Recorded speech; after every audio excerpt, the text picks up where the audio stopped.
Chapter 16.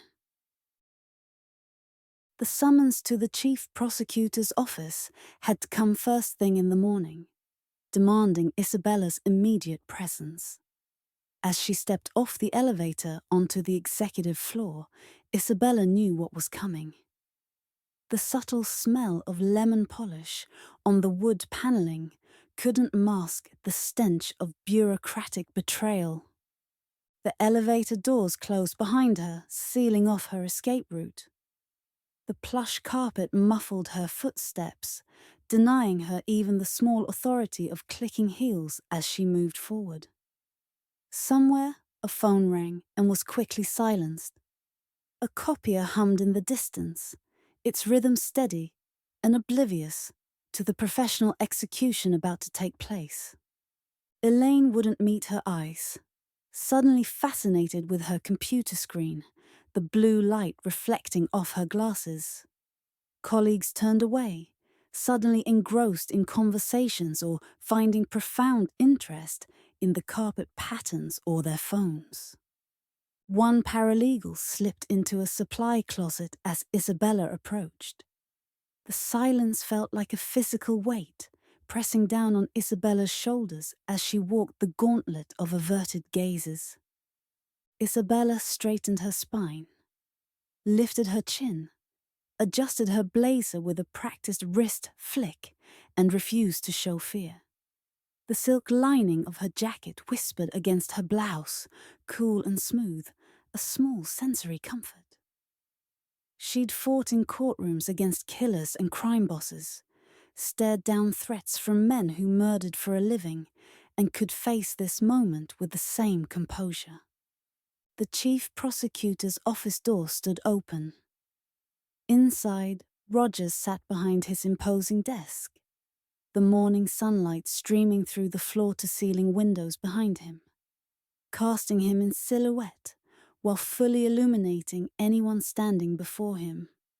An intimidation tactic Isabella herself had used occasionally in depositions. The polished mahogany gleamed from a recent buffing, reflecting the morning light in warm tones that contrasted with the chill in the room. The head of internal affairs flanked him. Jameson, a man Isabella had never trusted, and two uniformed security officers whose expressions were carefully blank.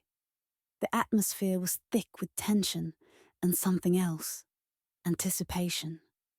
They were enjoying this. The triumph in Rogers's eyes was poorly concealed beneath a veneer of official solemnity. "Miss Santos," Rogers said, not bothering to rise.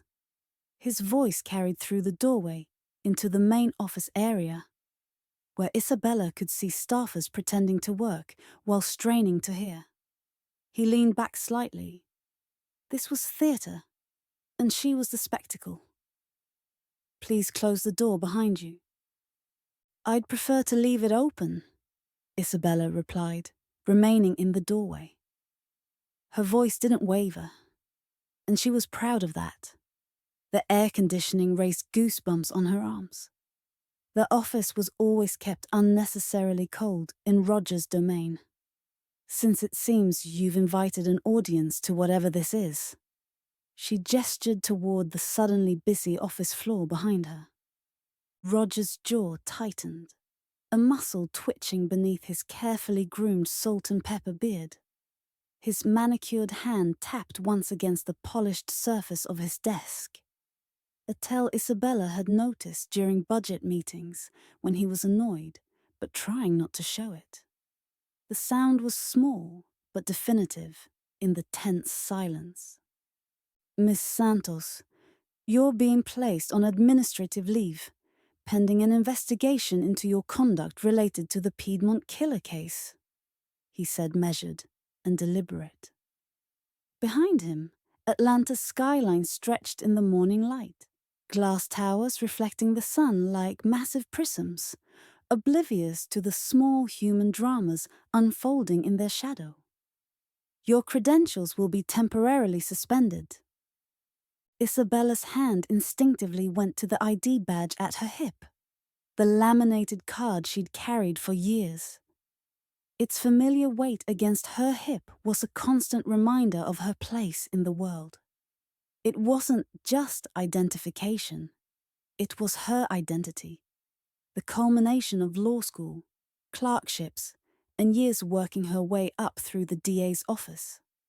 The plastic was warm from her body heat, smooth beneath her fingertips. On what grounds? Obstruction of justice, interference with an ongoing police investigation, unauthorized use of departmental resources, and potential evidence tampering. He ticked them off like items on a grocery list, one finger after another, not bothering to look at the file on his desk that supposedly contained the proof. The soft rasp of his expensive suit against the leather chair punctuated each accusation. Internal Affairs has been building a case for weeks. The investigation will determine whether disciplinary action or termination is warranted. In the interim, you are to remain out of the office. The security officers moved toward her with practiced efficiency. One reached for her badge, hand extended palm up, as if she were a child being asked to surrender a toy. One officer smelled of cigarettes, poorly masked by breath mints, the other of cheap aftershave. Isabella stepped back, her shoulder blades pressing against the doorframe, the wood solid and unyielding against her back. "You're making a mistake." Her voice remained steady, despite the rage building inside her, heating her blood until she could feel her pulse pounding in her temples.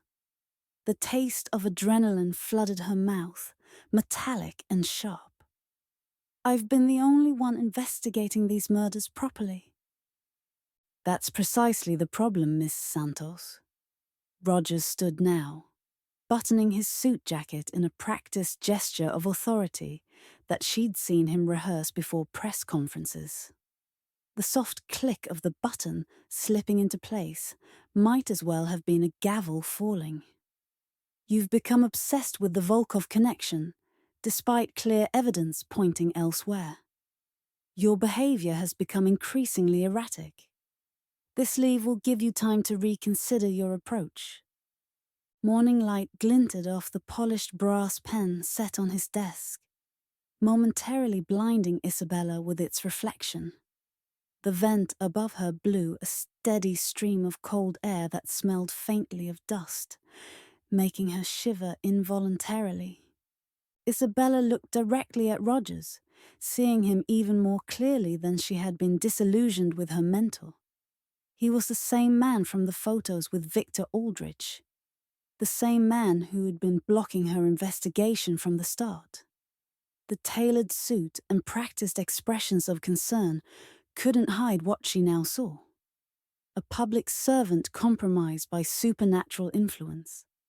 His cologne couldn't mask the faint smell of fear underneath, the slight sheen of sweat at his temples that the recessed lighting made visible. "You're protecting him," she said quietly. "Victor Aldrich. That's what this is about. We both know some things don't make it into official reports." Something flickered across Roger's face. Surprise, quickly masked by disdain. A tightening around his eyes. A momentary hesitation before he continued his performance. His breath caught audibly, a tiny intake before he recovered. "I don't know what you're talking about, but statements like that only confirm my concerns about your mental state. Take this time to reflect, Isabella. Your career doesn't have to end over this obsession." He was good, professional. Nothing in his expression betrayed him to anyone who didn't already know what to look for. But Isabella saw the momentary fear in his eyes, the imperceptible shift in his stance. The expensive fountain pen in his hand trembled for just a split second. He wondered what she knew, what evidence she might have, what cards remained unplayed. The offer of redemption was bait. and they both knew it. The security guards reached her, one taking her badge, while the other gripped her elbow firmly, his fingers pressing into the sleeve of her silk blouse. She could feel the controlled strength in his grip.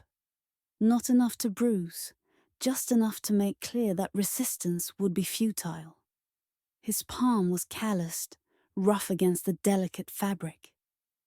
"Your service weapon as well, please," the guard said, his voice impersonal. The smell of burnt coffee on his breath mixed with the mint he'd used to mask it. Isabella unholstered her gun, surrendered it properly, and handled it first. The weight of it, leaving her possession, felt like losing another piece of her identity, the metal still warm from being pressed against her body. "You know I'm right," she said, eyes locked on Rogers. "And when more people die, it'll be on you." Rogers sat back down, dismissing her, shuffling papers with manicured hands that had never seen real labor. "You may remove what personal items you want to have with you until Internal Affairs completes their investigation. You have 15 minutes under supervision to pack what you would like to take. Remember, Isabella, this doesn't have to be permanent. I hope you use this time to rest and reflect on what you want next for yourself." The walk of shame through the main floor was exactly what Rogers had intended. A public humiliation to discredit her before she could speak out. Every sound seemed amplified. Phones ringing, keyboards clacking.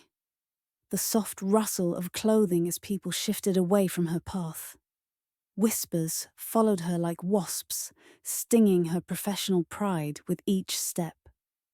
Stares burned into her back, curious and judgmental in equal measure.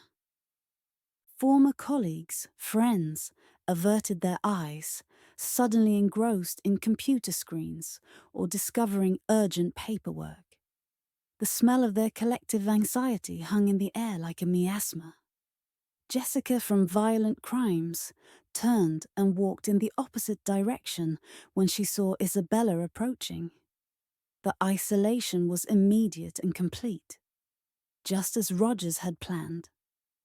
The security guard watched impassively at her desk as she gathered her personal belongings. Photos, a few books, a potted plant Damon had given her when she won a major case last year.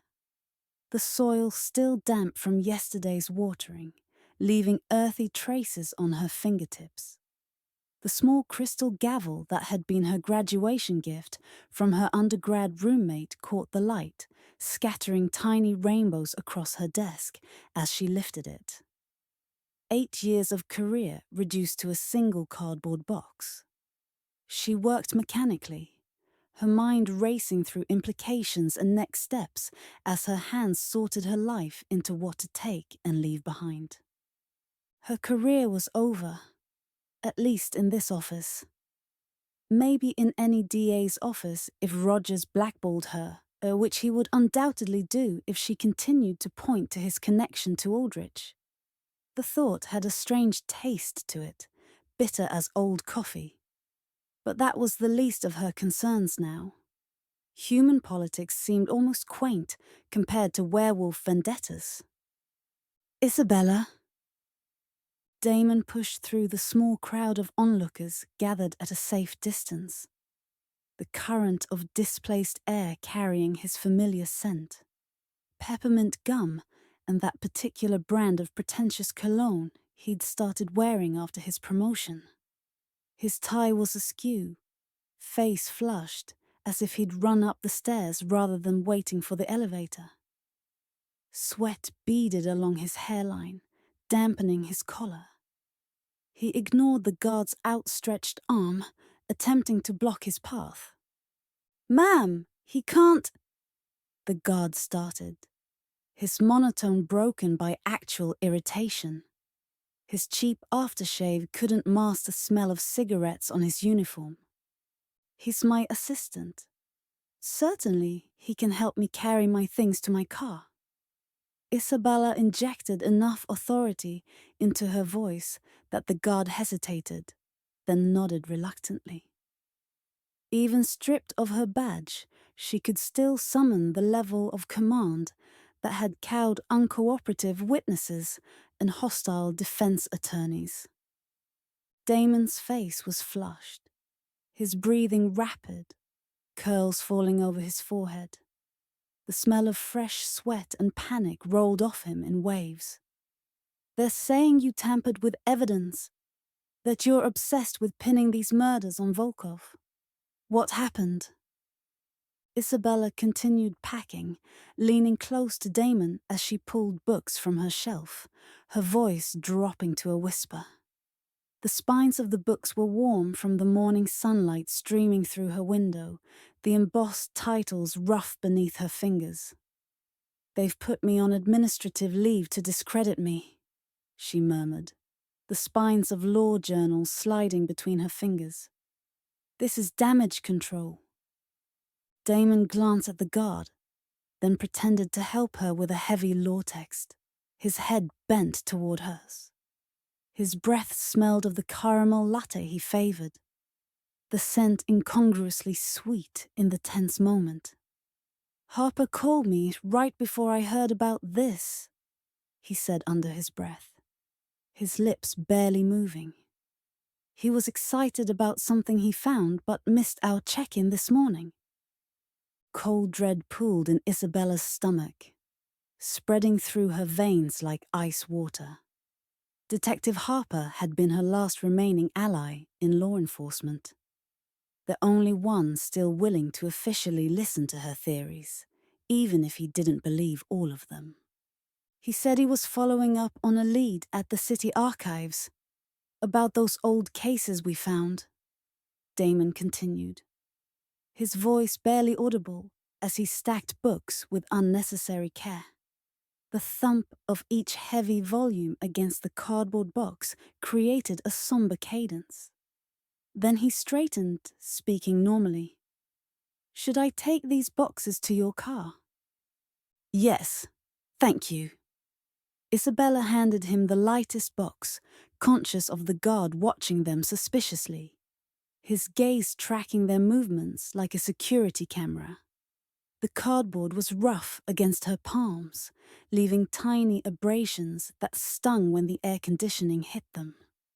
As Damon turned to leave, he suddenly stilled, staring past Isabella toward the department entrance, where a commotion was building.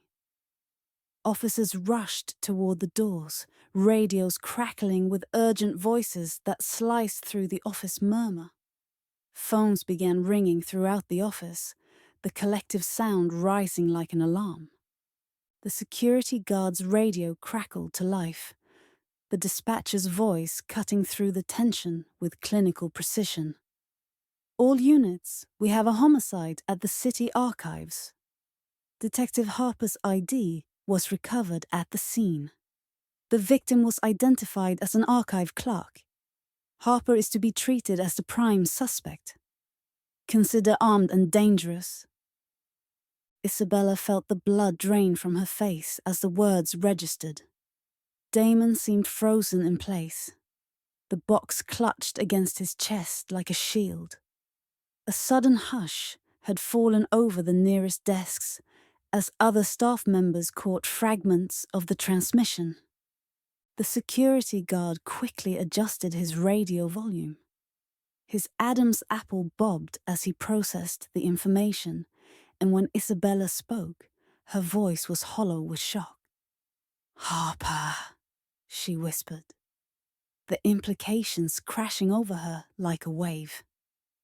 Isabella didn't for a second believe Harper had killed the clerk. He had gone to investigate a lead, likely at her prompting, and stepped into some form of trap of those complicit with Aldrich at City Hall. The box slipped from Isabella's numb fingers, spilling her career across the office floor that had just rejected her. Law books, case files, and 8 years of dedication scattered like confetti at a funeral. The crash echoed through the suddenly silent office. the thud of her heart keeping time with the bouncing objects until they finally settled, still and abandoned on the cold floor.